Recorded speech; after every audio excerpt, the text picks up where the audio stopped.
I remember Discord kicked me.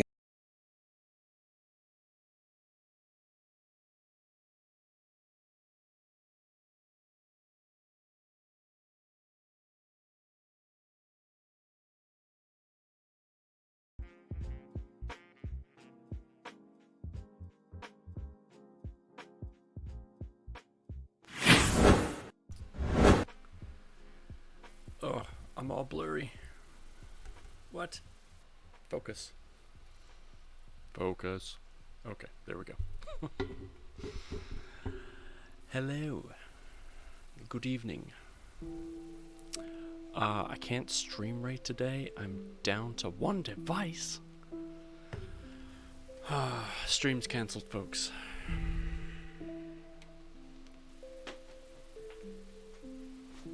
Just kidding. I think Discord will kick us out if there's no talking for 5 minutes. Oh, well. Still shows I'm connected. In fact, there's that message right there. If it does kick us out though, we'll just take a pause and I'll call you back. So, yes, I heard you. Yeah, hi. Oh, we have new emotes, as Aaron L. just pointed out. New emotes available, all of them.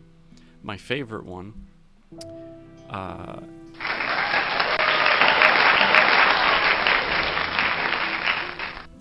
yes, applause indeed. My favorite one I just put in chat. It's me sitting on a pile of books with a book, and I love it. Oh, Aranel, now that we have actual sound alerts, here is your moderator sound alert. Please enjoy. I would really prefer if you would be quiet.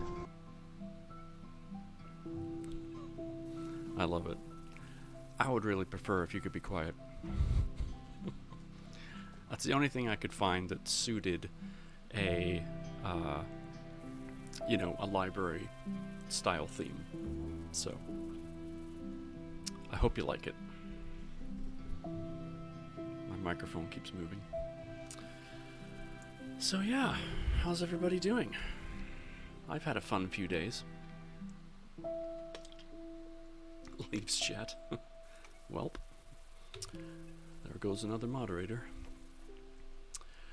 So for those of you that weren't aware, I was in the hospital.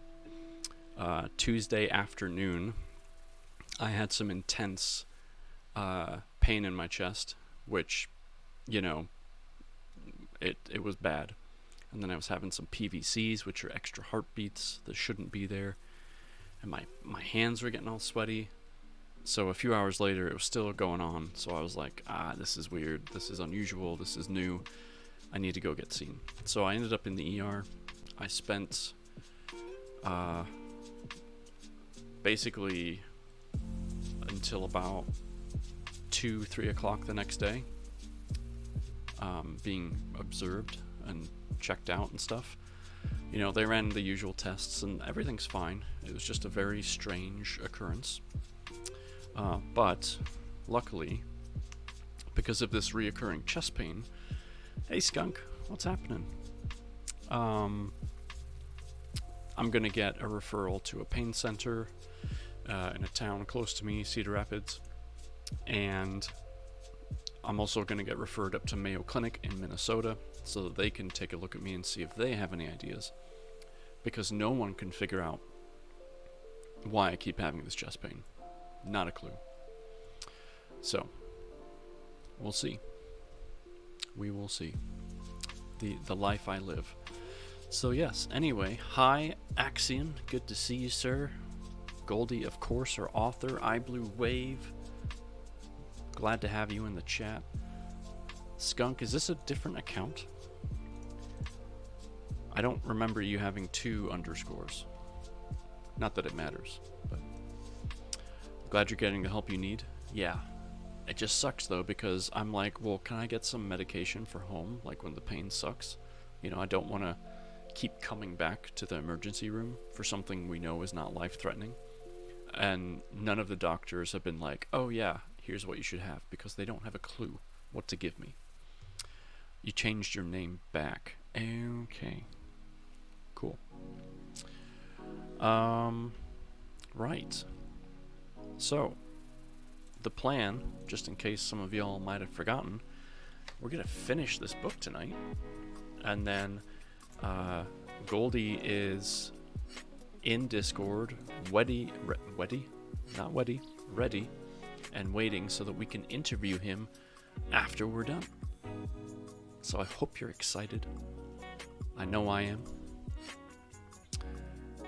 And yeah, and of course, Stream Raiders too. So, that being said, no idea how long tonight's stream will go. It can go as long as it needs to, and that's the main thing. As long as we have a good time, and we read some books and have some good conversation. And yes, he is an open book, so as I'm reading and finishing the story, please have your questions ready and waiting, and save them for when he is on the phone and you can hear him, and then he can answer your questions directly. And to make it easy, I'll read them, he can answer them, we'll talk about them, and eventually we'll call it a day. Which means, after that, we'll jump back into Ready Player One like usual for our subs only read. And then on Sunday, we'll start our next book, Pixie Dust, which I have been told I do not have to do a female voice for the entire thing. And I'm fine with that. Because I just can't do it. So yeah. So before I start reading, here's the link for his book. And if any of you are interested in being put into the raffle for a couple of books that I have, the information is below. I have the raffle page up somewhere. Maybe I closed it. Oh no, it's right here. So I can add you to the raffle if you want to be part of that. If not, that's okay. But yeah, Axion says, how are you doing? I'm doing pretty well. I was having a lot of chest pain earlier. I took a med that it's called diazepam, which in my head I have to say marzipan, so I can say diazepam. Don't ask. It's not really for chest pain. It's just a mellow out kind of drug. It's mainly for anxiety, actually, but it will put me to sleep. So if I'm having a crummy chest pain moment, I'll take one of those, and then half an hour to an hour later, I'm about ready to doze off for a good hour or so.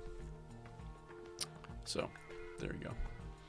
But it's, according to my doctor, it's not really the best medication for handling this kind of stuff, but it's what I have, so I'm going to use it.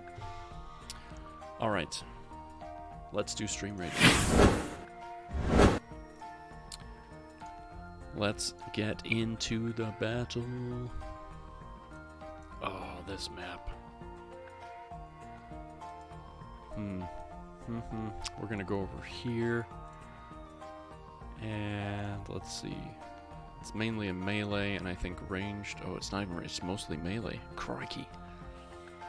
Mostly melee. Alright, so let's do this. All the melee you got. And then of course, any extra units you need. And we should probably throw in a couple of healers, you know? That way we can keep our melee alive, hopefully.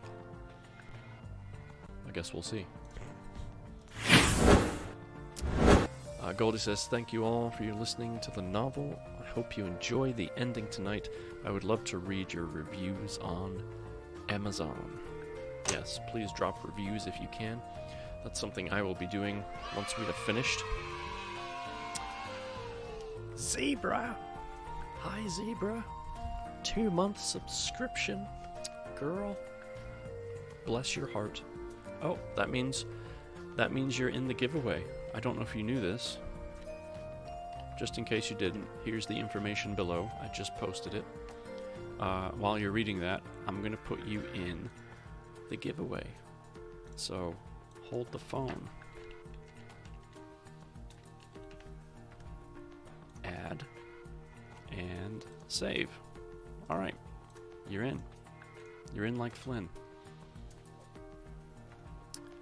So there you go. Thank you, Aaron L. Good luck, Stream Raiders, indeed. Hi, Zebra. How are you? You're just in time. We're just about to start reading. So, yeah. After I take another drink, though, my mouth is like so dry.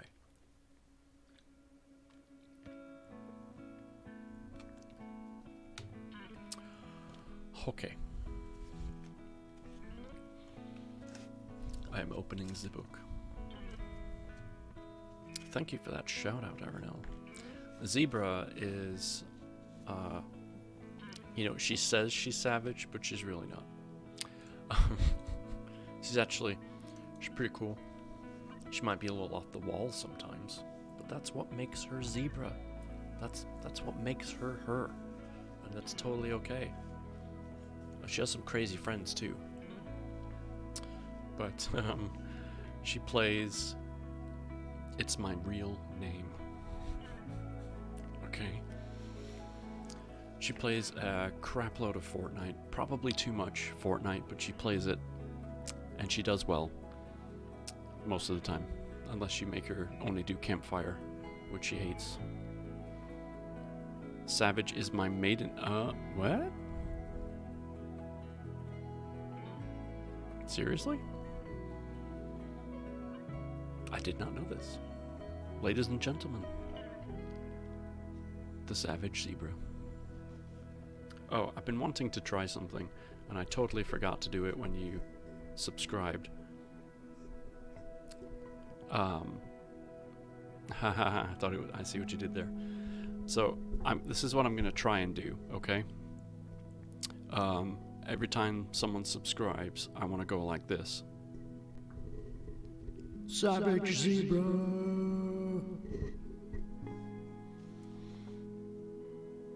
Did you hear an echo? I don't know if it echoed. Hopefully it echoed. Otherwise, I just sounded dumb. For no reason. It did echo? Sweet. That's the only modification I can do to my voice. Because I'm cheap.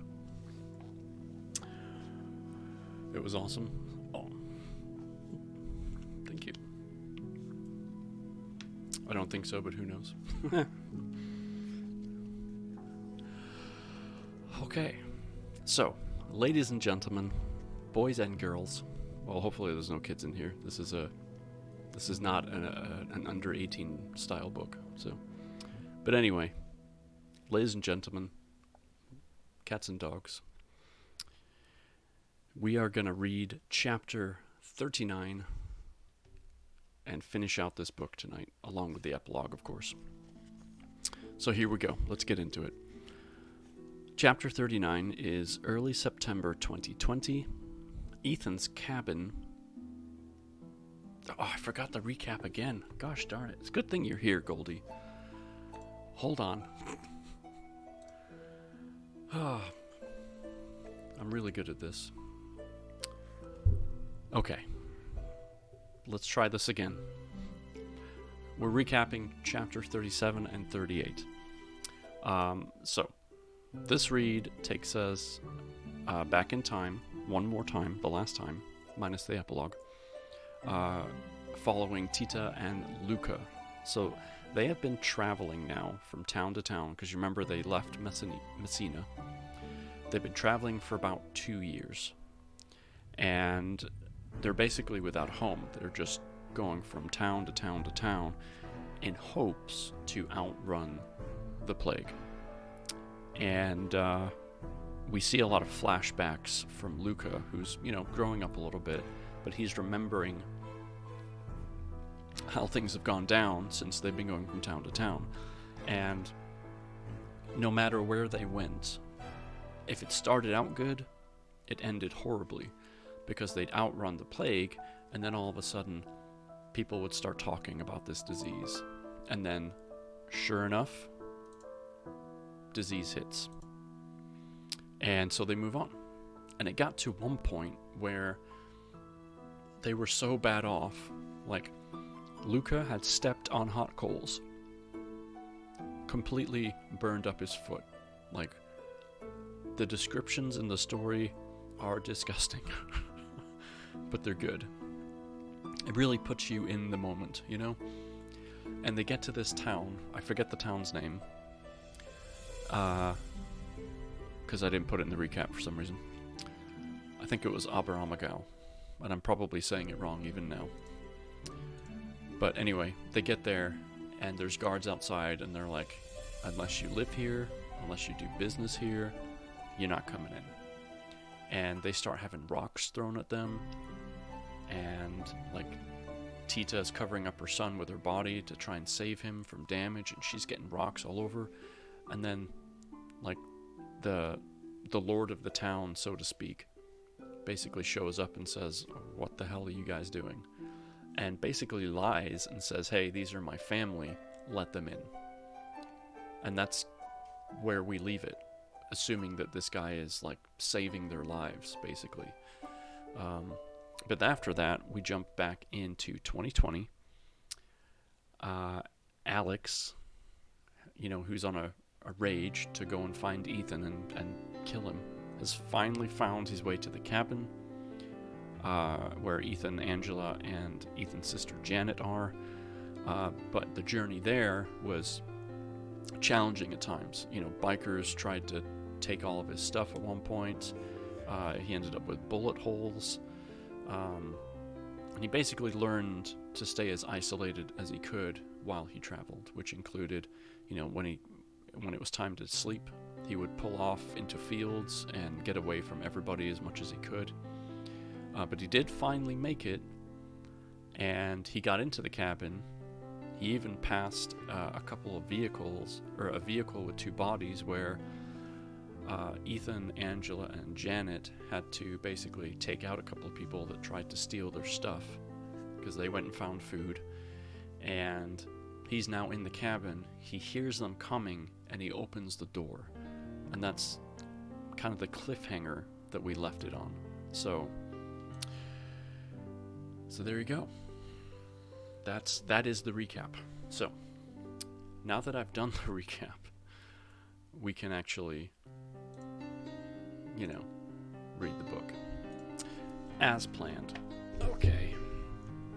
So again, chapter 39, early September of 2020, Ethan's cabin, and it is now early evening. Ethan settles the woman in a slow but steady pace back toward the cabin. They walk on the grass close to the edge of the forest. Based on the general curve of the road, it would probably be faster, as the crows flies, to cut through the woods to his cabin. However, this part of the forest has no trails, and the terrain is probably more than the women can currently handle. The group had barely made it 100 yards before they heard sound of an approaching vehicle. Ethan corralled Angela and his sister and guided them into the woods to hide. They pushed about 20 feet into the woods and proceeded to lie on the ground to conceal their existence. He watched the dark pickup approach their accident site. The vehicle slowed down, but never stopped. Once the truck passed the site, it accelerated at full speed away from the accident. Ethan spotted a single occupant in the truck. Pretty smart guy. Even though there were plenty of supplies to loot, he did not have the numbers to do it safely. He was probably rushing to get backup and then come back and pick the site clean. Ethan knows they will need to move quickly if they want to retrieve the BMW and get back to the crash before the others loot it. Once the pickup truck is fully out of sight, he instructs the women to rise. "We're gonna have to move more quickly," he states. "Ethan, I can barely put one foot in front of the other, and I'm way better off than Janet. She needs to rest," retorts Angela. Ethan turns around to face the two women, who have not moved from their hiding positions in the woods. Angela has her arm around Janet, propping her up. Janet is slumped forward with her gaze focused on the ground directly in front of her feet. Blood trickles from a cut on her forehead caused by the accident. The blood flows unabated, and Ethan realizes he needs to stop the bleeding before she faints. He agrees to a 10-minute break. They settle back into their hiding spots in the woods. Angela sits Janet down, leaning her against a tree for support. She kneels next to Janet and uses her sleeve to wipe the blood off her face. We need to find a way to stop the bleeding and get your strength up. I have band-aids and Neosporin at the cabin. I could head back and get the supplies and then drive the BMW back here, suggests Ethan. No way. You can't leave us here. What if more people come? Yells Angela, frightened by the thought of being left alone. I wouldn't be gone long, Ethan begins before Janet cuts him off. I have a med kit in the Jeep. It's in the side storage panel in the trunk, she relays in a quiet whisper. Ethan glances back at the Jeep. It's only a little over a football field away. If he stays in the woods, he can pop out at the accident site. He turns to the women and agrees to head back to the Jeep. It only takes him about 15 minutes to make it back and forth to the vehicle. While at the Jeep, he gathers the medkit and some food to help Janet regain her strength. When he returns to the hiding spot in the woods, he hands the medkit to Angela. She removes the necessary antiseptic and bandages and patches Janet's forehead. Ethan hands Janet bottled water he retrieved from the crash.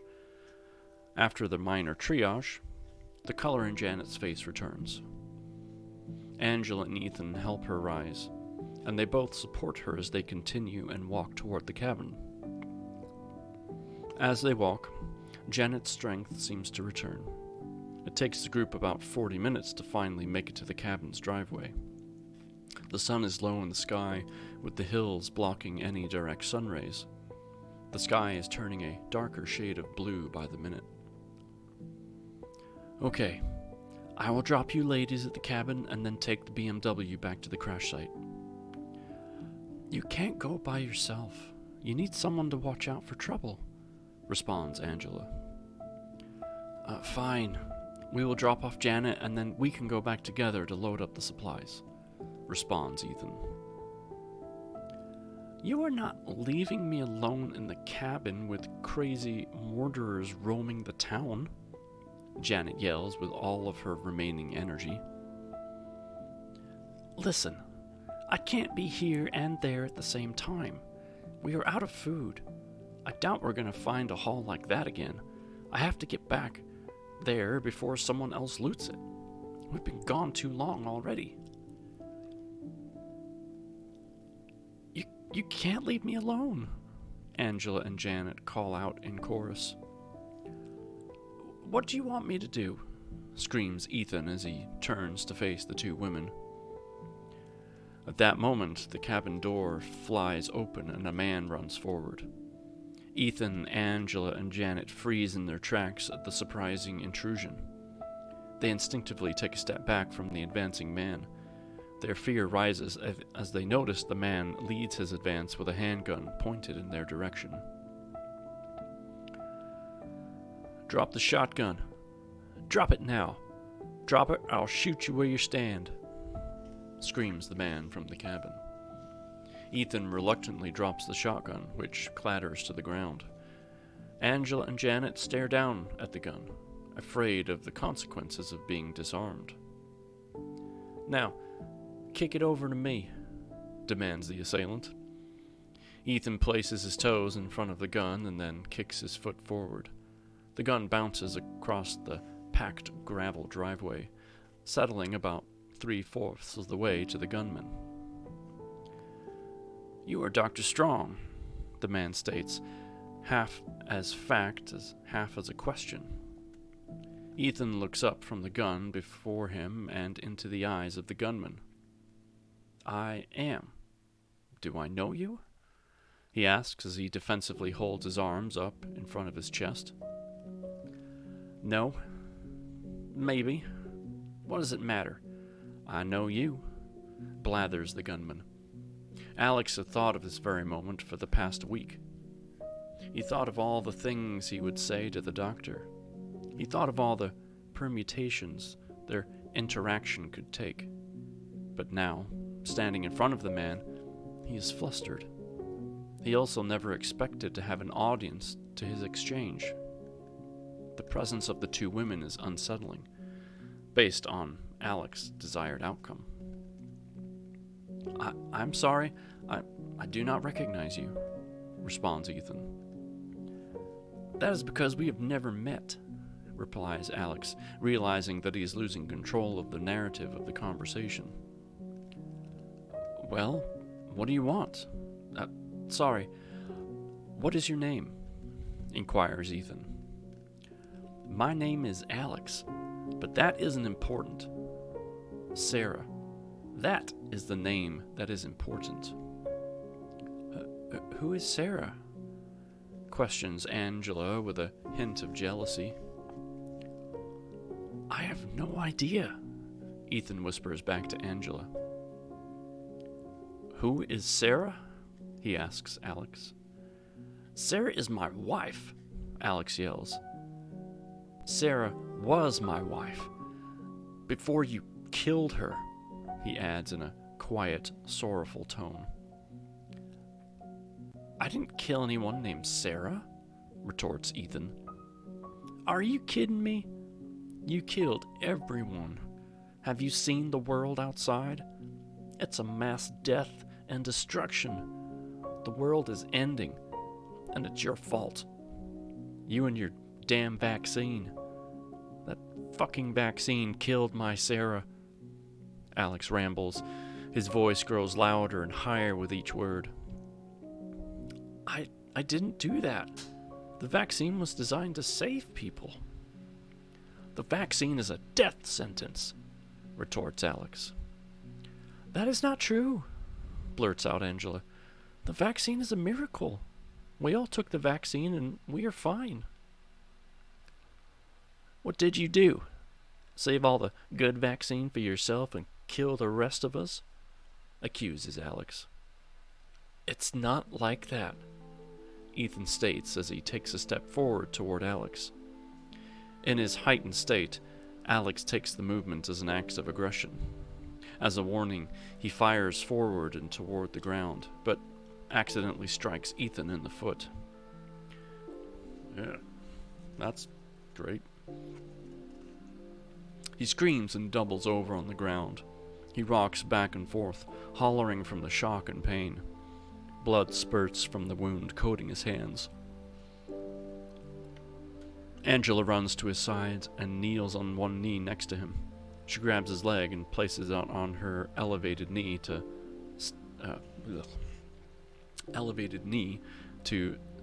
stymie the blood flow. Words. Oh, which reminds me. Let's see if this works. I added this. There we go. What? Flub 0. Okay, I don't know why it's doing that. I'll have to fix that.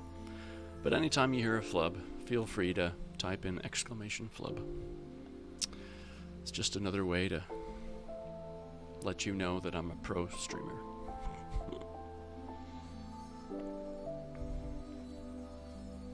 That sounds mean? Nah. Just shows you I'm human, that's all.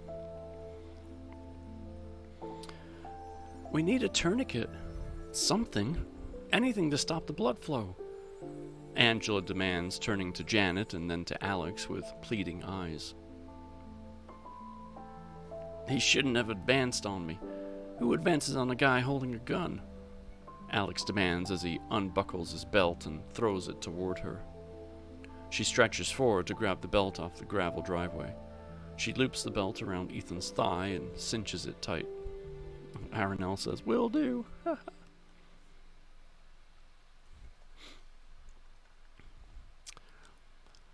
Admit what you did. Admit that you killed Sarah. Alex screams as he waves his gun at Ethan. I didn't kill anyone. Excuse me. Ethan shouts defiantly. All I have ever done is protect and save people. I'm a doctor. I've dedicated my life to protecting people, especially those I love. He looks up at Angela and to Janet. There isn't anything I wouldn't do to protect the ones I love. Bullshit. If you are so interested in protecting people, how did you kill the world? Spits Alex. I didn't kill the world. The world was already doomed, screams Ethan. What do you mean? Asks Angela with a furrowed brow. The world was doomed from the start. The CDC told us that the first call over summer. The virus was spreading too quickly. This strand of SARS killed too quickly. There was no time to develop antiviral therapies or a vaccine before the whole world was savaged. Our mission was a Hail Mary. No one thought we would find a solution, but it made the higher-ups more comfortable to think there was some hope. I spent the summer analyzing the SARS cases. Clearly, it was bad, but not to the level you are stating, responds Angela. You were not getting the full set of records, just enough to help with the research. But you were too smart, weren't you? You saw the anomalies. You saw the disconnection to the news reports, accuses Ethan.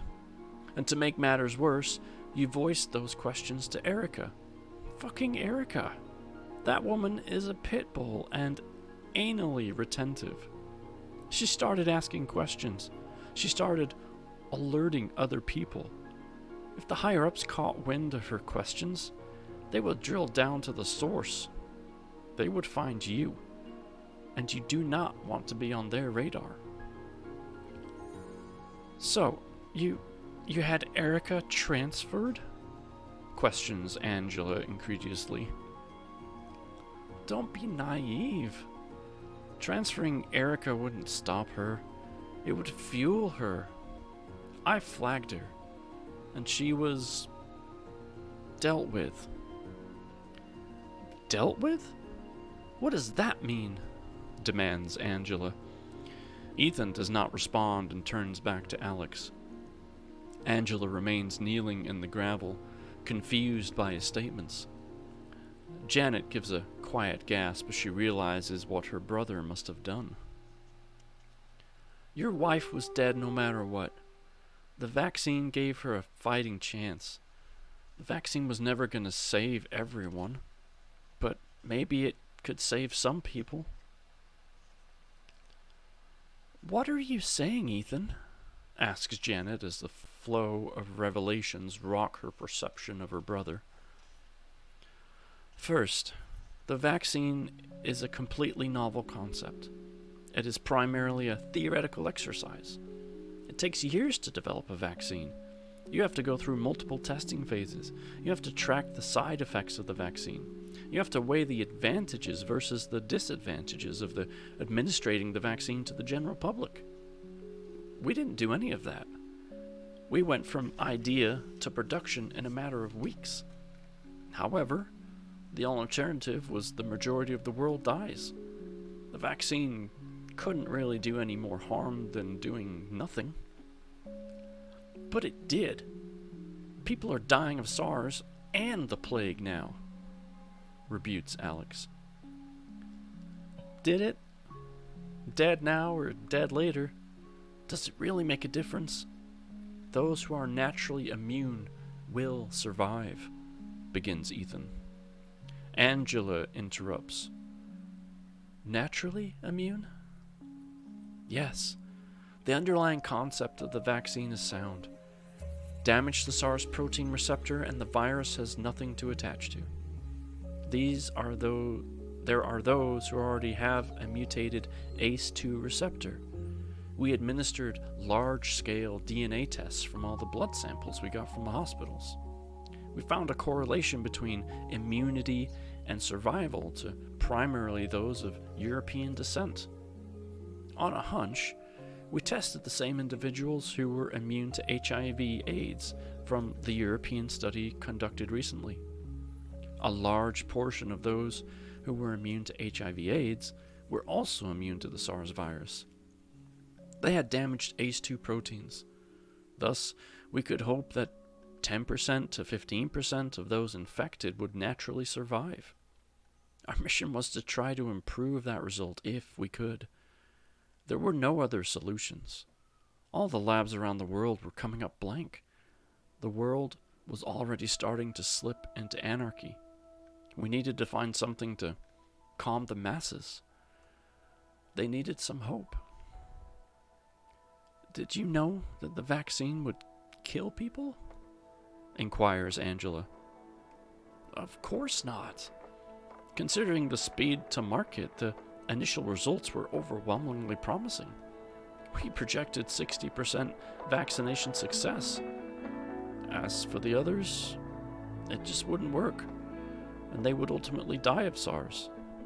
The problem with the current Bubo-SARS vaccine is the implementation, not the theory. How is it that everyone you love is alive? Your sister, your girlfriend, and my Sarah is dead," accuses Alex. "SARS was never a threat to us. I checked my family's DNA and Angela's DNA," Ethan states, flicking his head towards Angela and Janet. "We have the mutation. We are descendants of plague survivors. The fact that you are still standing makes me guess that so are you." He theorizes as he looks at Alex. "I'm guessing your wife was not," he adds. Alex shakes his head, refuting the story Ethan wove before him. "No, that can't be how it is. There must be some reason we are connected," rambles Alex. "Connected? What do you mean? I've never seen you in my life," answers Ethan. "Of course we are connected. If we are not connected, then how do you explain this?" accuses Alex. He grabs the photo of the soldiers and thrusts the photo forward. He shakes the photo back and forth in his anger, feeling overwhelmed by the revelations and feeling guilt over shooting Ethan.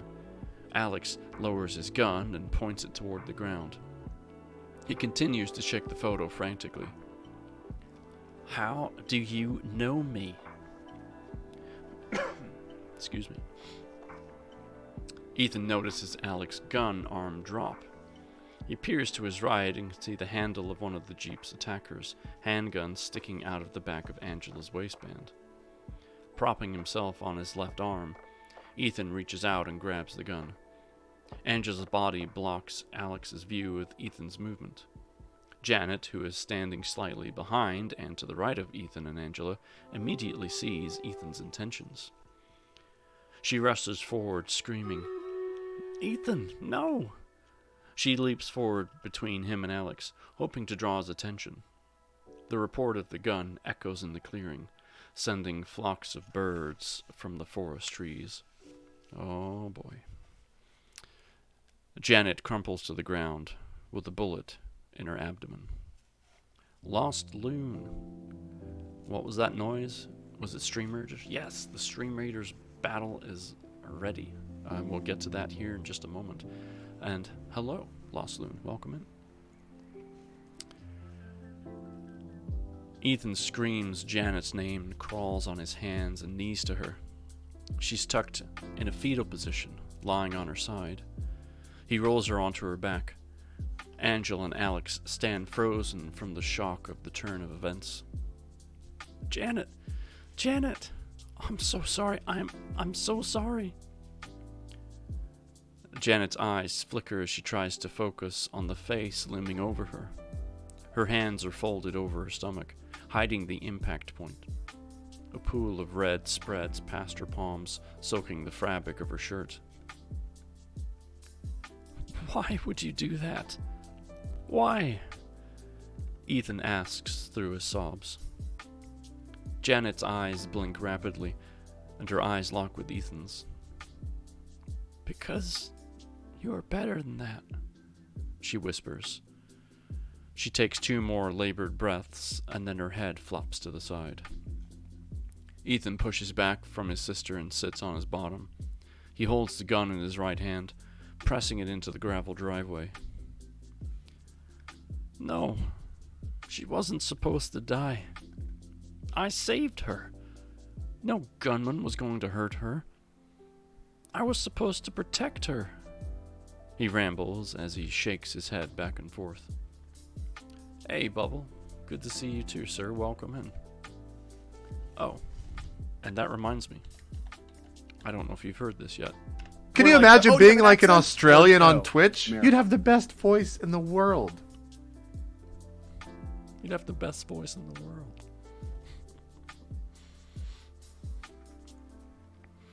He begins to repeat himself, but with each passing sentence, his voice becomes softer and his words more mumbled.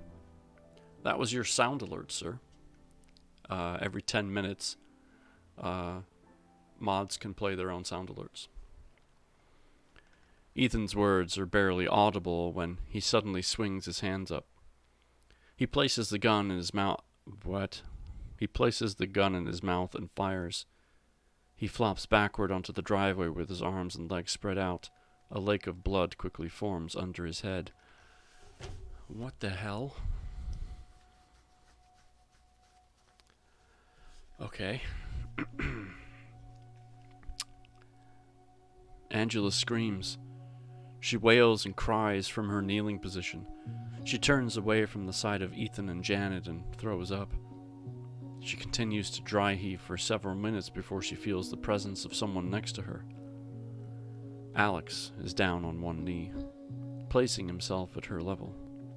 He positions his hand softly on her back. She flinches at his touch, unsure of his intentions. She looks up at Alex and sees the fear, loss, regret, and confusion mirrored in his eyes. She glances at his hands and notices he no longer holds his gun. In his free hand, he holds the photo of her father. Alex removes his hand from Angela's back and dips it into his pocket. With a crinkle, he pulls up a small wrapping from the pocket. She raises her head and looks at him. On his open palm are 2 Russian candies wrapped in multicolored plastic, twisted at the ends. Angela reaches out and takes the candies. He pats her shoulder and states, "You will be okay in time." She stares into his eyes. She squints as she tries to place where she lived this same moment, or one just like it, before. The tension drains from her face, and a sad smile crosses her lips. She remembers being in a church as a child, receiving candies from the man before her. What? That's the end of the chapter.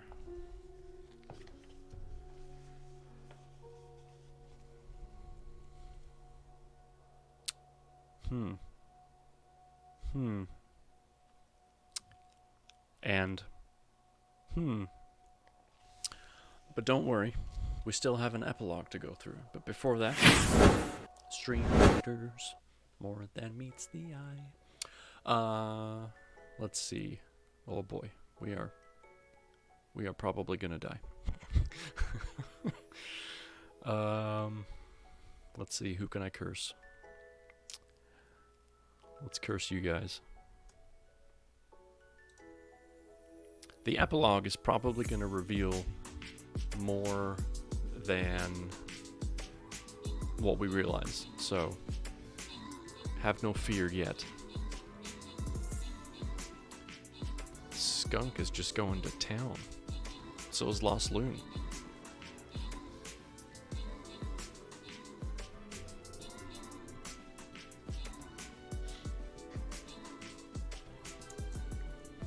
Yay, we win. Good job, folks. Good job. Ooh. Mystery or chest?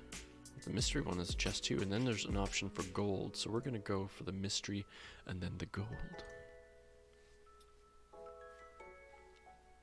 Ah, yes, this battle.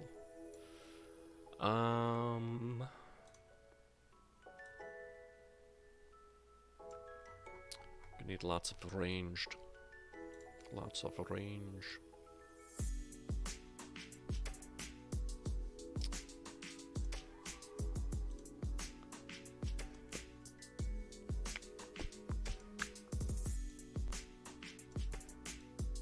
And then, yeah, if you want to place anything else, feel free to do so. A couple of healers. Should be good. Should be good.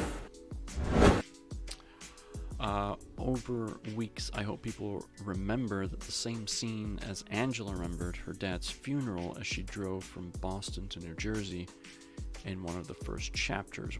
We did read that quite a while ago. Yes, and in that, she was given candy. So, it's a good connection.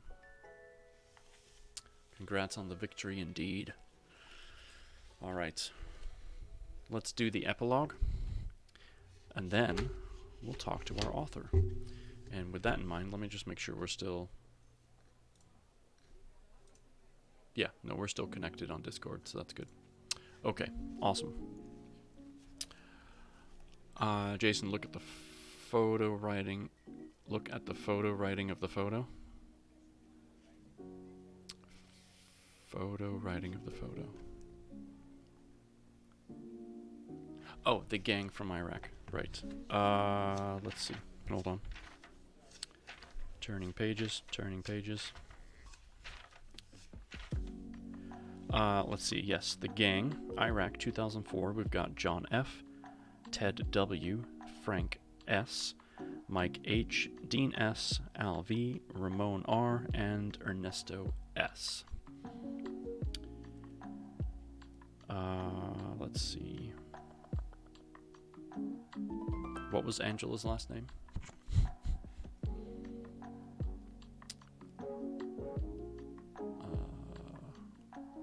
Sindile, that's right. Yeah. Frank. Right. Okay. There's your connection. That's crazy. Alright. Our epilogue starts us out in January of 1353 in, let's see if I can say the city correct, Oberammergau. Yes, I got it. Okay. I can do hard things. Man.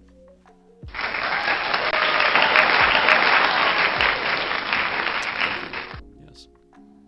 My phone is buzzing like crazy. Okay. So we are a few years ahead. So let's see how things fared. Tita sips her warm beverage and gazes out the window toward the peaks of the mountain range. Her baby daughter, Helena, is curled up on the crook of her arm. She is sleeping, having just finished a lengthy nursing session. Tita prefers nursing her in this room, which offers spectacular views of the mountains during all seasons. Currently, the entire mountain range is covered in snow. Several years earlier, when she nursed David, only the mountain tips held on to their snow covering. She also prefers this room because it is the smallest in the manor. This was formerly Lord Gravenruth's study, but he gave it to Tita after he learned of her affinity to the room. The desk was removed, and a series of comfortable chairs were installed.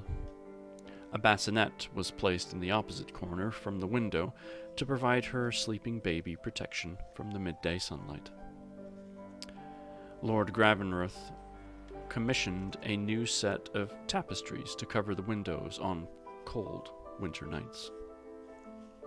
The tapestries featured the altered Gravenruth family crest. The crest is bifurcated, I think I'm saying that wrong, by a wavy line. On the top are two animals imposed on a field of blue. The original Gravenruth crest had a unicorn on a field of blue. However, Lord Gravenruth added a wolf to the family crest to signify the joining of their families. The unicorn and the wolf are presented from the shoulders up. The animals are back to back, staring up at the sky. The unicorn is pure white, in contrast to the black wolf. The lower half of the crest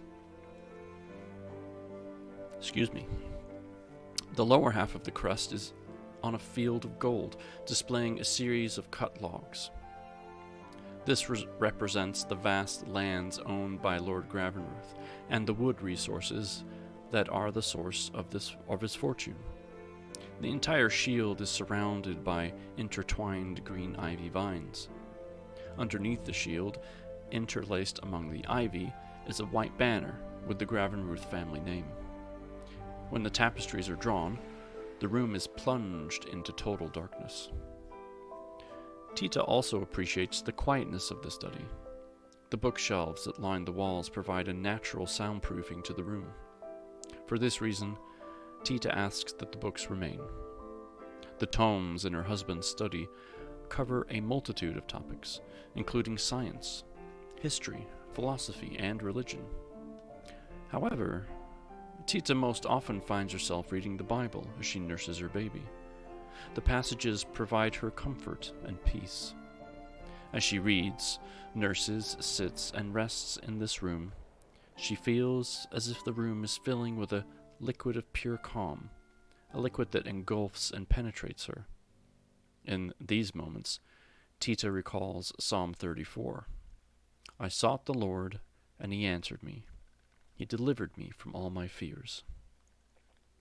She now realizes that her flight from Messina was a test. The Messina priest told her to trust in God's plan. If she submitted to that plan, God would guide her. She was guided into the loving arms of Lord Gravenruth. He saved her that day on the road outside of town. He brought her and Luca into his home. He healed her physical and emotional wounds through attention and love. He never faltered nor disappointed. Several months later, he married Tita and adopted Luca as his own.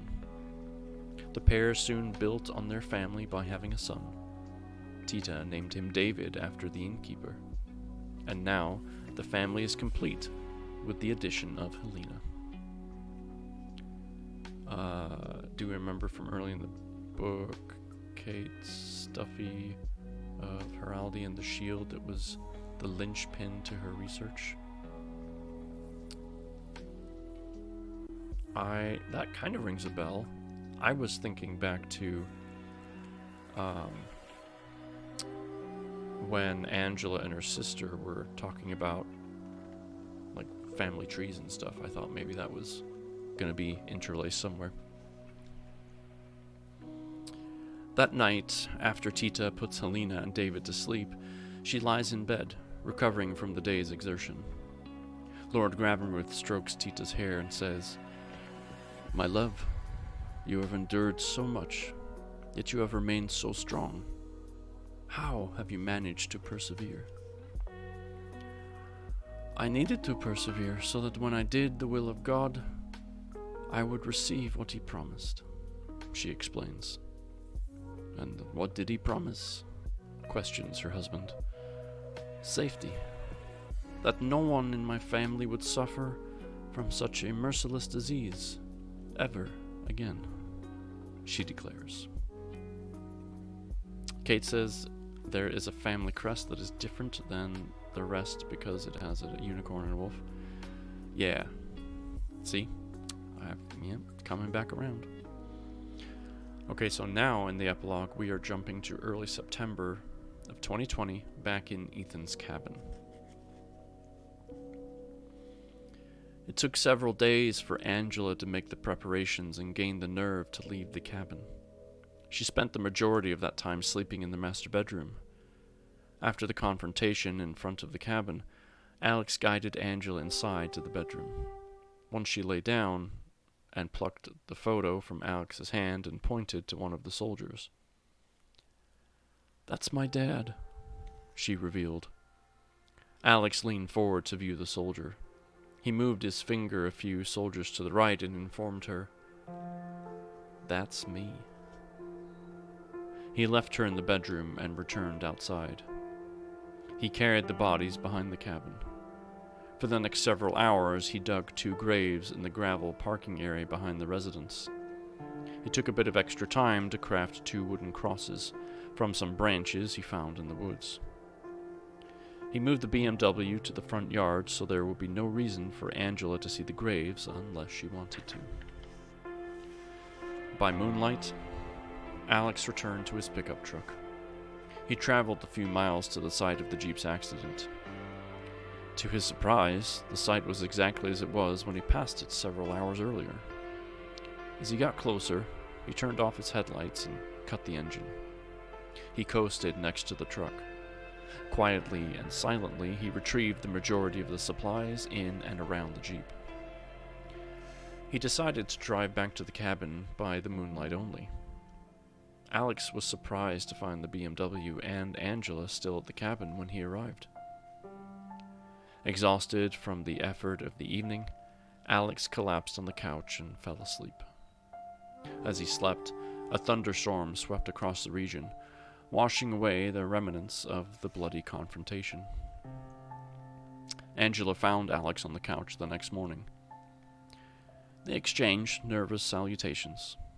Only a few hours ago, the pair seemed to be adversaries. Adversaries. You can feel free to add that to the flub counter. Jeepers. They spent that first morning sitting across from each other, each at the head of the dining room table. They teased out their conversation, or out their connection, how Frank Sindile was a staff sergeant in Alex's joint platoon, and how Alex admired her father and tried to live up to his example when he became a staff sergeant years later. How he also used to leave time to attend Frank's funeral stateside and tried to cheer up a sad and confused child from the cruelty of losing her father. On the second day, the two discussed what they should do next. Even with the haul from the Jeep, they could only last so long at the cabin. Alex suggested it was unwise to be in such a remote location over once winter arrived. On the afternoon of the second day, Angela picked up the wall phone hanging in the kitchen.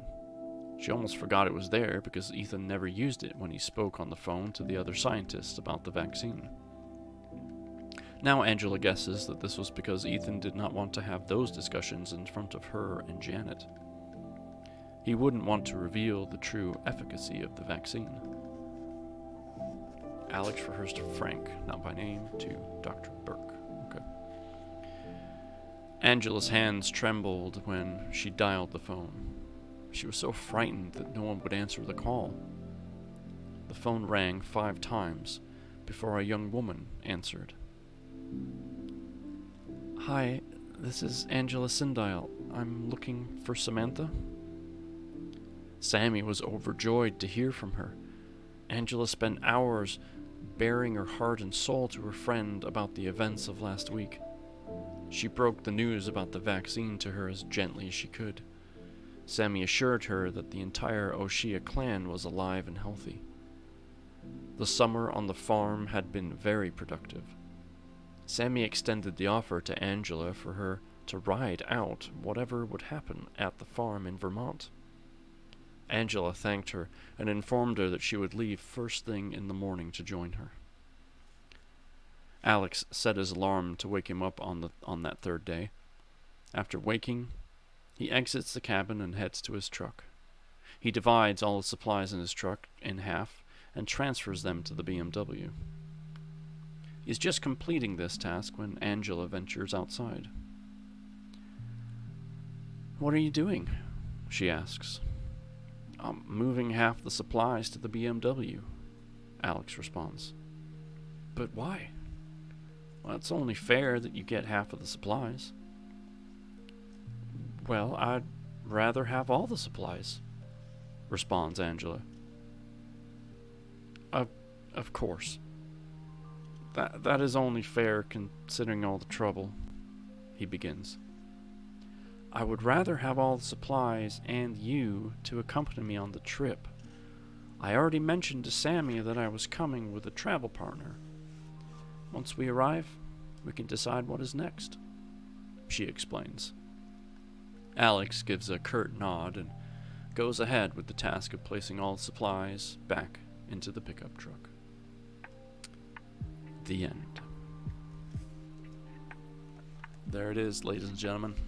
Cats and dogs. The Bubonic Reorder.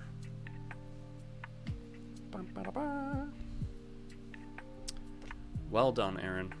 Well done. You should come with me. Exactly. And if I were to continue...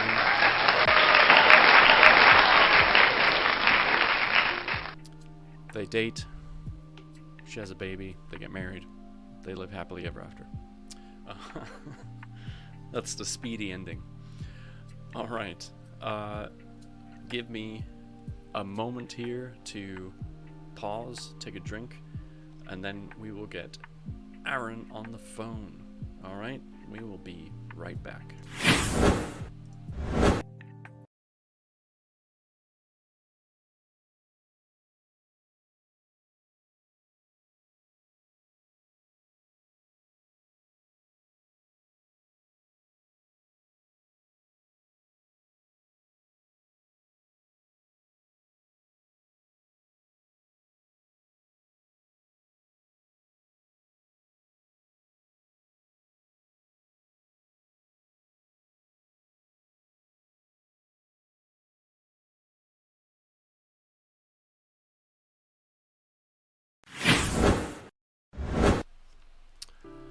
All right, everybody. I have Aaron on the line. Aaron, say hello. Hello, everybody. Let me know in the chat if you can hear both of us clearly before we get going. I want to make sure that everyone can hear and we don't miss anything.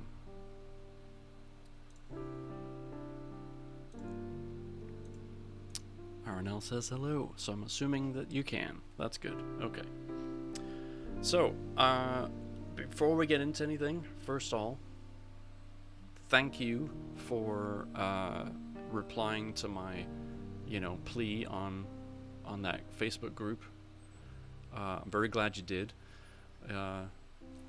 First of all, the title of the book, Bubonic Reorder, definitely caught my attention. That was the first thing. And then, I went on your link and I read the back and I was like, okay, this sounds like it's going somewhere and I'm intrigued. But the thing that kind of, the deal was already sealed, but the thing that, iced the cake and put all the decorations on it was your story. So, before we start talking about the book, and for those of you that are in chat, you probably know this already, but in case you don't, Aaron is blind. And that's a major part of this story. So, Aaron, if you will, please, take the mic, as it were, and tell us, how this story came to be and how you being blind kind of took it over. Yeah, sure. So, the story originally came to me back in 2014, and it was something that I was going to, work on and eventually write. And actually, hold on a second. I got to hearing myself an echo with Twitch. Let me just get rid of that. Yep. Yep. Gotta mute Twitch. All right, so this should be good. Okay, you can hear me all right? Yep, you're good. Oh, I still hear myself in echo. That's very crazy. So I thought of this idea in 2014, and I had been kind of working on it, researching, writing some ideas down, and figured just one day I would write it. But what happened was I had a sudden accident. So I wasn't born blind. I just went blind 2 years ago in an accident on a vacation to Cancun. I had some sand that blew up into my eyes. kind of cut my eyes and infected it with a bacteria that really was difficult to get rid of and ultimately took my sight. So that was kind of an unexpected event that happened. And in the kind of months that followed that, I was kind of depressed and trying to work through this this major life change. Sure. And I needed something to occupy my brain, so I kind of picked up the notes and the new skill sets that I had of learning how to work a computer with a screen reader, and I started writing the Bubonic reorder, with the intent to finish it before 2020, which was the year the story was supposed to take place. And so that was kind of the that life event that kind of propelled me forward to actually move forward and write the book.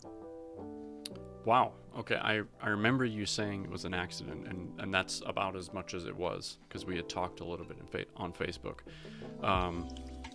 But I mean, that's the last thing you expect when you take a vacation or whatever and you go to the beach and then you end up going blind from it. I mean, yeah, it's very, one in a million type of occurrence. And, it just, it really kind of changed everything in its own way. So, my last 2 years was, really trying to get my feet back underneath me after an event like that. And again, this writing of this book was a real lifesaver for me, because it allowed me to work on something, create something, at the end of each day, have a productive thing that I did, and, kept my brain occupied and, away from thinking about, how terrible everything was. sure. Really, really gave me this kind of nice purpose. So, the book itself, if nothing else, was just its own little lifesaver for me. And it's interesting because so going back 10 years or so, I was diagnosed with this heart condition, and I struggled with it because I was told right away that, if this is genetic, which it is, I'm gonna need a new heart. And if I'm not careful, this disease will kill me, which is why I'm on gobs of medication. And I didn't write before that. I barely read before that, never mind anything else. I was an outdoors kind of guy, doing whatever I could. And all of a sudden I'm being told, oh, you need to be a couch potato. So similar to your depression, I went down a slippery slope. And I had to find a way to create something that I thought was going to be meaningful and had a purpose, And so I did the same thing. I sat down and I started writing, and that's how I wrote my first book of short stories. Instead of a full-blown novel, I did short stories, and I did 7 of them and put them into a book. And they're awful. Like, they're on the market right now. You can get them on Amazon, but they desperately need to be redone as far as just editing, simple stuff. You don't come out of the gate being perfect at it. There's no one sits down and goes, well, I'm a pro writer, James Patterson, step aside. Right. And James Patterson wasn't James Patterson, and right away. Exactly. He was. Yeah, and it's been interesting too. I mean, I've found this just a really wonderful experience too, because it's not often that you get to experience someone consume your art, or consume the thing that you created. So it's been really interesting to be on the side and watching you read the book and watching you interact with it, and and the people in the chat who make comments. It's been a really, really insightful, because it really lets me know the parts that work, that I wanted to work, and also where it didn't quite work as I might have hoped. You kind of find words that you maybe overuse, as I kind of mentioned last stream. I was like, I think I used myriad way too much in that novel. And then just I think I told you I had written not any fiction, but I had written a lot of opinion articles about investments and finance, and had written those in papers and things like that, which is a very formal writing. Yes. You don't write in contractions. So I don't, I I'm not even sure I wrote a contraction in that book, which is a little awkward. That'd be something that as I kind of hear it be read out loud, I was like, oh, I probably should make that a little less formal than I wrote it. But my brain is so in that realm. But, so that was a big lesson that I learned in kind of hearing someone who wasn't me consume it, because I don't hear that being as, not good for a fiction book, because I just hear it in my own brain. That's how I hear everything. But when you hear somebody else read it, you pick up on that. It's right. oh, Well, and should be great. that's a good segue. So, me reading your book out loud, is that the first time somebody else has read your book aloud that you've heard? Yeah, it's interesting. So the only way I've experienced my book is, I've never read it with my own eyes. Right. I have had the computer read it to me. So, in a kind of a computer generated voice, Yeah. which has its own little formality kind of to it. So again, that formality and a lot of things that the computer reads to me is in a kind of a more formal structure. It didn't sound unnatural to me until a human voice actually read it, and I said, "Oh, that sounds a little unnatural." So yeah, that was a very interesting experience to have it read out loud. I picked up on that pretty quickly. Well, and given the obvious challenges, and then dealing with the nuances of the computer-based software, and just going through it all, but also keeping your head in the game, so to speak, so that you don't lose focus and lose your train of thought on everything. I think you did a bang up job with this book, and I think chat would agree. What was something when you're writing this book? So we've got about, you said 142,000 words. Yeah, 130, I think. Yeah, 130. right around. Okay, yeah, give or take 1,000. What is something that you found just within the story itself the most challenging to kind of figure out? Well, what I was really surprised out is that everything kind of fell into place in a lot of ways. I targeted the year 2020 because when I originally came up with this idea in 2014, I said, "Oh, it'd be really cool if the Olympics got canceled." So I started looking at, when were the next upcoming Olympics, and then I was like, "Oh, having it in Japan, that'd be pretty cool because that's right next to China, where I knew the virus was going to start in my story." And I said that would be kind of really, really cool. So, 2020 was an important year of when the present day was going to take place. And then when I kind of looked back at who the characters were, there was going to be Angela, and she was going to be in college, and then she would have her dad, who was taking time to go over to Iraq after 9/11. I mean, all those dates kind of really just fell into place. I didn't have to really do much massaging, which at the start I was like, how am I going to get this all to work out? And it all just kind of fell into place. And so it really felt like this was a story that was out there that I just had to tell, that it was already, there, and I just had to put it down on paper in a lot of ways. Because everything, from that standpoint came pretty easy. Well, and who in knew the actual, that, COVID was going to actually... Oh, yeah, exactly. That was a frustrating part. Talk about timing, right? I mean... Yeah.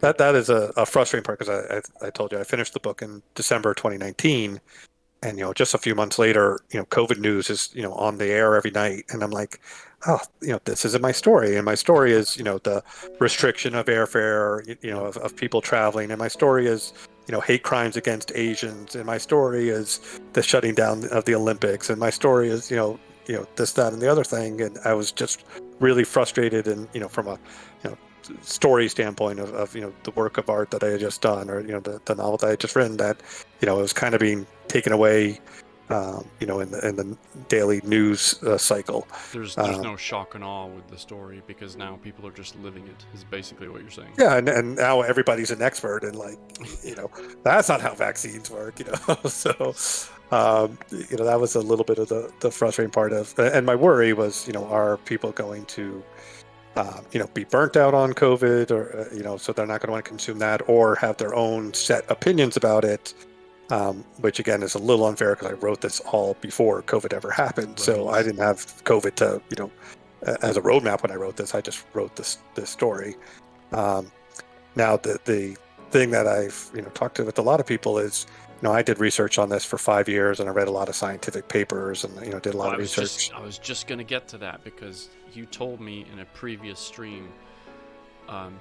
So for those of you that may or may not remember, Ethan, Dr. Strong, had done a lecture, and Angela had been brought along because Ethan wanted to show off and keep her around. But he was invited to do a lecture, and we caught a little bit of it in the book. But didn't you say that you actually had written the entire speech?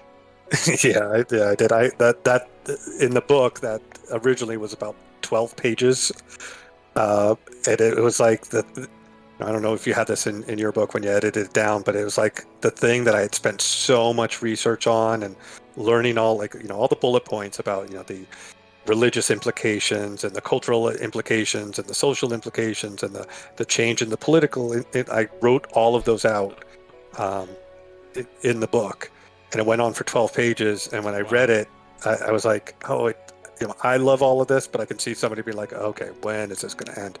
So I had to really streamline it to the parts that I needed, which were particularly, if you remember, he focuses in on some of the religious stuff and about Omer Amagau, which becomes a very religious and pious town. And this is an actual true story. Omer Amagau, in the one of the waves of the plague outbreak, it pledged that if God spared their town, they would put on a play every 10 years, praising God. And that play has gone on basically uninterrupted since 1640, every 10 years. Wow. And the only 3 times it was stopped was during World War II and during COVID-19. And it was supposed to happen in 2020, and it didn't happen. I was actually, before COVID broke out, I was going to go to Omer Amagau to kind of experience that. Yeah, that would have been insane, right? Yeah. So, there was, lots of research. So yeah, I ended up, cutting that darling for me. But I could, I had to accept that the reader might, not find that to be a darling. And I pared it down to just the information I needed to get across. And then I was going to say before, with all the research, in the 5 years, I think the reason my book is so similar to COVID-19 is because I did all that research, and that's really what scientists were, saying is, we're going to have an outbreak like this. We expect it to come from this area because of the conditions of that area. We expect it to spread like this because people can get on planes and travel around the world instantaneously. In 12 hours, be all the way across the world. And you're going to have these multiple hotspots that is going to make containment nearly impossible. And so that's all the stuff that I had been reading the 5 years leading up to writing the book in 2019. And so when COVID hit for me, and all the news that was coming out, it was very unsurprising, because that's really, everything that I had read said this is exactly how it's going to happen when it happens, and not if it happens, when it happens. So, really, really unsurprising from that standpoint. Well, your research was obvious. There was no sugarcoating that you had spent a long time exploring all the different articles and videos and who knows what else to get information. I mean, even things even things that you might not notice when Tita and Luca, on their 2-year journey, they make it over to Strasbourg, where they take in the refugees, and then they basically burn at the stake all the refugees. Right. That's a real life event that happened at that time. So that's my question. So you've got a couple, or probably more, real life events in this book, but do you know how many real life events are actually in here? I mean, there's quite a few. I mean, so Ober Amagau and kind of the piousness of that. Lord Gravenruth is an actual lord name from that region, from that time. Strasbourg, the events in Strasbourg, basically happened.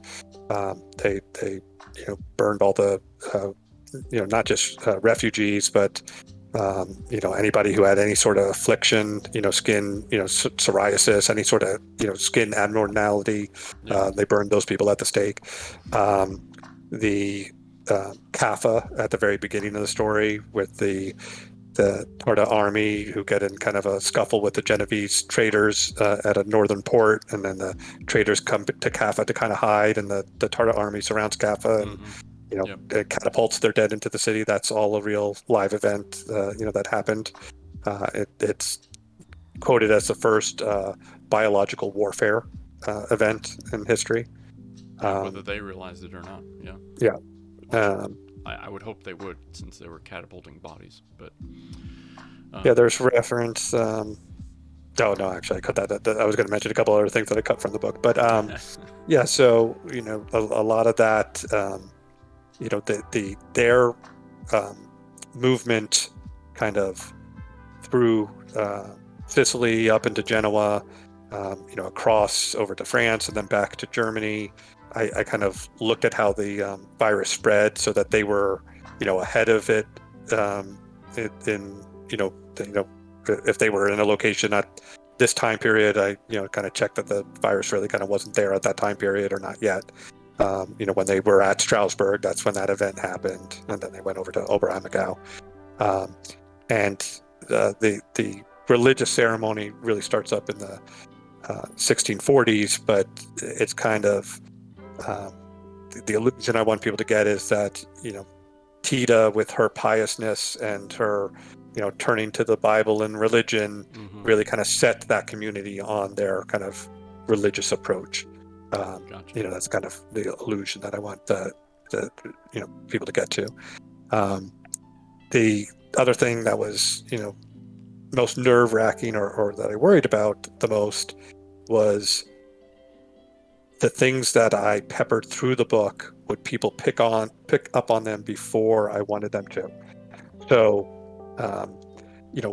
in the very first scene with Angela, there is, and it's in one of the first scenes with Angela and one of the last scenes at the cabin, she has her unicorn, her childhood unicorn, that she has, in her dorm room and then at the cabin as well. And so it's kind of alluding to, her connection to the unicorn from the heraldry that her sister's doing, that's their connection. So Kate and Angela are actually kind of related to Lord Gravenruth. And then Alex, right from the very beginning, he's Alex Volk, and Volk means wolf. And Alex is connected to, through history, to Tita and Luca. So, the Tita and Luca part, I think I mentioned to you, I think I might have, or I may have even said it on stream, how I thought that there was a connection there. The unicorn and that's one, that's exactly when I wanted you to find out. Like it's the scene where he's delivering the food, and they ask about the tattoo that he got to remember his parents, of the wolf. Yep. And the guy asks him, "Well, how's a wolf? Remind you of your family?" He's like, "Well, my last name is Volk. That's Wolf." And that's exactly when I wanted people to start cluing in, and it was good. That there was some sort of connection. If you notice, the other thing is Alex is always going for candies. He's at Dr. Burke's office eating candies. He's at the Russian General Store. Yeah. He's at the Russian General Store eating candies. He's obviously at the church eating candies. He gives Angela candies at the end. So, there's always, he's always doing something with candies. So, will people pick up on, hey, right at the beginning, Angela got candy from somebody, and, Alex keeps doing stuff with candies. Would they make that connection? If you notice through the book, there's always mentions of locks and keys and locks, which ends up being kind of the solution to the SARS pandemic, of taking the lock or taking the key and breaking it off in the lock. Right. So there's kind of, I kind of pepper that through to, keep, people thinking about locks and keys. So, it's just a matter of, would people pick up on things before I wanted them to?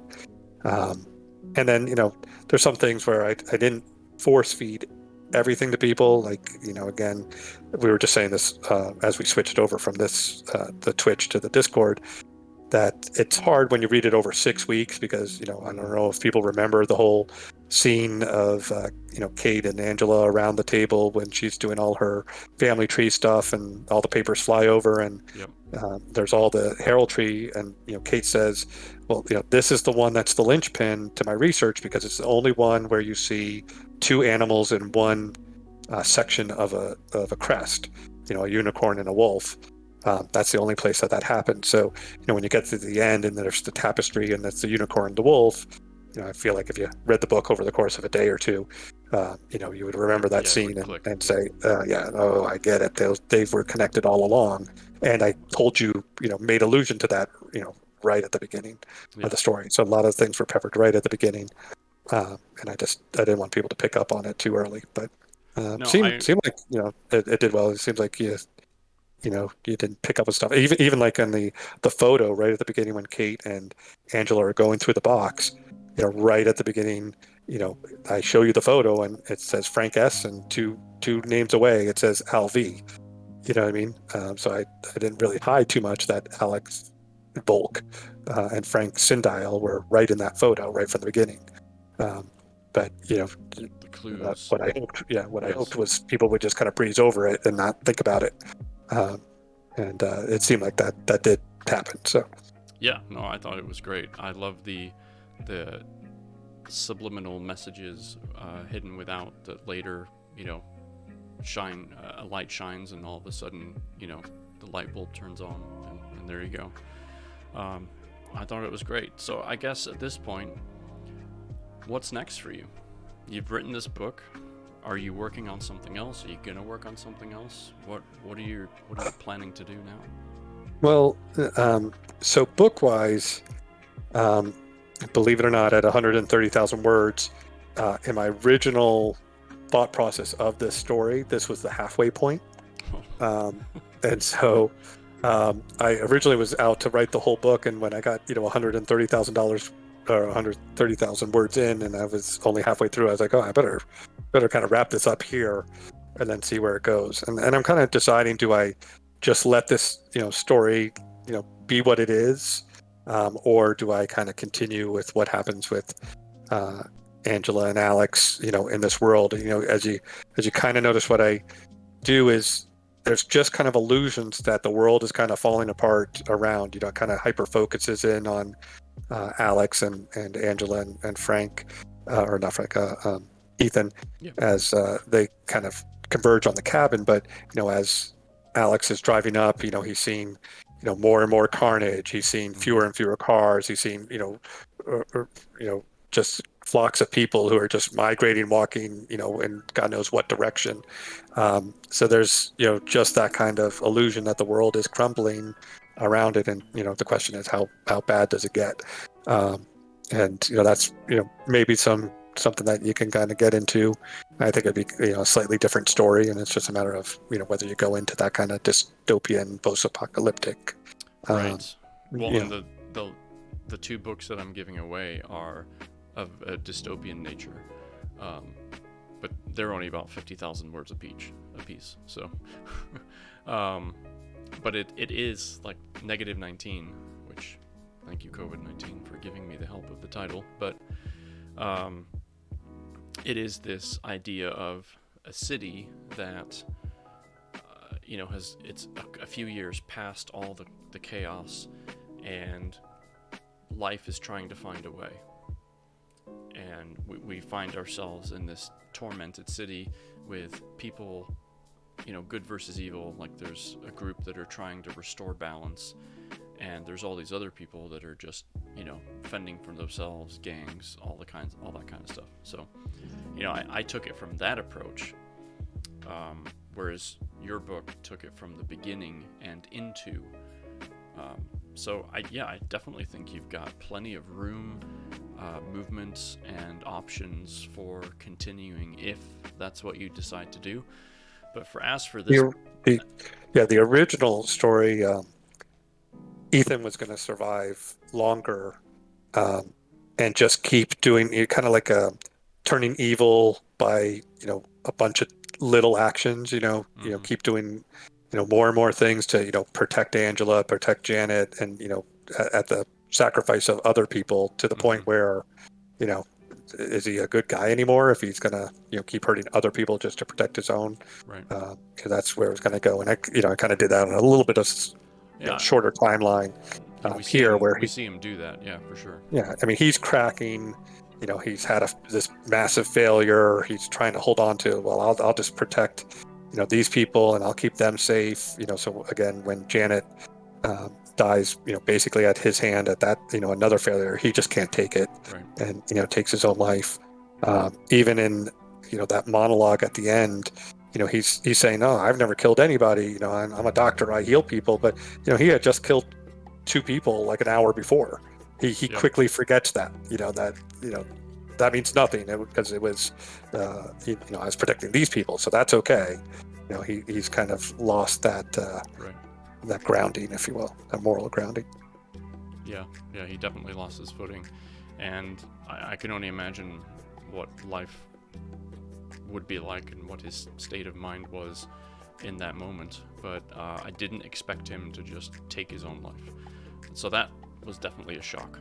But not a shock in a why, but more of a shock of a, oh man, wow, that was just unexpected. So I don't think it was incorrect in the writing style, if that makes sense. So Yeah, all right. the other interesting part is trying to throughout the whole book, just trying to make sure that you get all the characters in the right spot, where you need them to be Right. at certain times. How do you get, how does Alex find a cabin and get to the cabin? So you have to kind of move back in the story and have Ethan mention it during an interview that Alex watched. So Yep. you have to build these things earlier on to make sure that people have a reason to be the places that you need them to be. Exactly. Yeah. At the right times. Yeah. Well, I think you did great. I really enjoyed the book. I'm certainly glad to have it on my bookshelf now. So for those of you... Thank you so much for reading it. I appreciate it. Oh, absolutely. I'm going to post the link again, just for those that want to go check it out. And those who listened, again, if some of you, I think, are writers, reviews are really, really important. So if you liked it, or even if you didn't like it, if you go out and review it, let me know what you think out on Amazon. I'd really appreciate it. Yeah, absolutely. And I'll be doing that myself here soon. Aaron, thank you for being able to speak with me and to the chat here. Thank you.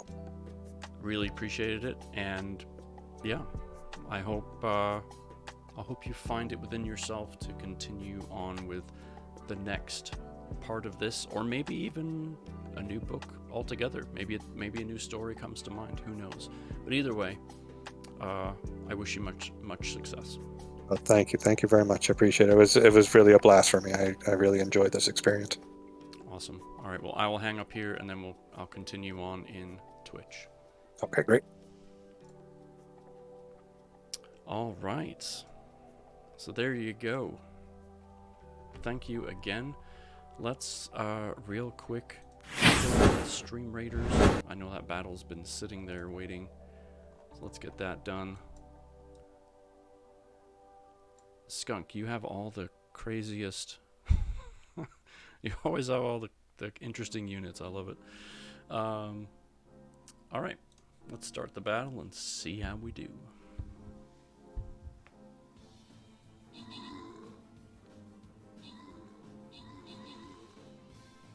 Shoot, kick, punch. Kick, punch. All right.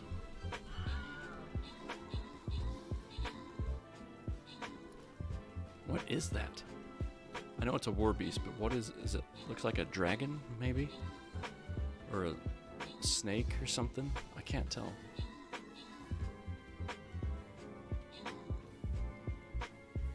Good job. We only had 2 units die on that one. Good job, everybody.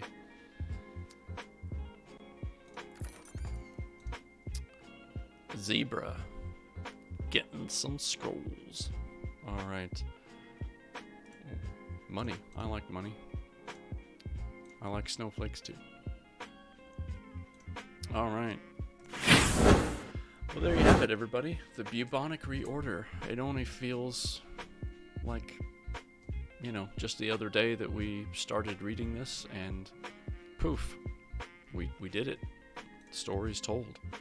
So I hope you enjoyed it. I know I did. And yeah, please feel, if you're able, if you would like to look it up on Amazon. Use that link, drop a review. I'll be doing that later. And yeah, so as I mentioned before, today's Thursday, right? Yep. As long as I don't end up in the freaking hospital again, Saturday night, we will continue on with Ready Player One at our normal scheduled time. So feel free to check that out if you would like. And I always record those, by the way.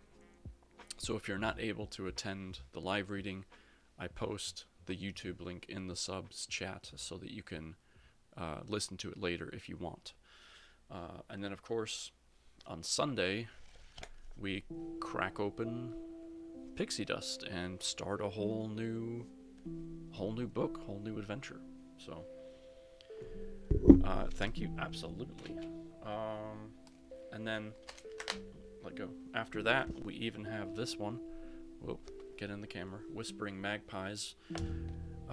I believe the author of that book is dominantly French, but it is written in English, I assure you. And then, after that book, we have this book, Nostrum. This book is actually written by a streamer that I follow and subscribe to. So hopefully we can get her in the chat as well once we start reading that book. So there's lots of books to read. So many words. Can't even tell you. So many words. So I'm just putting all my books back. But now, I am happy to announce that I can add this one to my bookshelf, which I will do after we depart today. But before we end it, does anybody else... I was keeping an eye on chat. Does anyone else have questions for Aaron/Goldie that they want to ask that wasn't answered while we were talking? And if not, that's okay. But I want to give you that opportunity just in case. So, you'll let me know. Or let Aaron know, specifically. Because questions are for him. And while you're doing that, I'm gonna look to see who we can go raid. Oh, I know the perfect person to raid. I know the perfect person to raid. She's been in here before. She's an absolute gem. She's part of the Plat Squad community, which I'm a proud and happy member to be of. I also have other reading streamers as part of the USG too, so feel free to check those out. And Goldie, I hope if it's something that you're interested in, that you'll stick around for other streams. You know, other authors would love your feedback too, I am sure, and we'd be thrilled to have you in the chat, especially now that I've gotten to know you a lot more. Of course, if you have other obligations, there's no one is forced to be here, but you're welcome back anytime, my friend. So, all right. With that being said, let us move on to our raid. We're gonna go say hello to Stunt Mama. She is streaming right now. What is she playing? Let's see. She's playing Phasmophobia, and she has Dixper. If you're not sure what Dixper is, it's an option where you can go in and mess with their game and make them jump and get scared and all that kind of stuff. So, as always, thank you for being here. Thank you for making my day. I really appreciate everybody. And remember, you can't change the world, but you can change the world for someone. Thank you, and good night.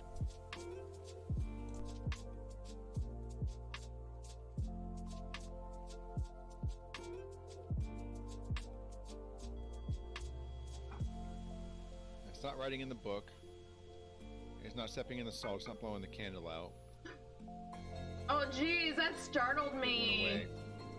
Oh my goodness, Atkinson! Hello! What are you doing? Here, let me step outside a second. I just got raided. I'll be a second. Hey guys, welcome in. Yeah. How are you doing tonight? Thank you so much for the raid. Let me give you a shout out. So it's not responding to anything. What were you reading tonight, by the way? Hunting.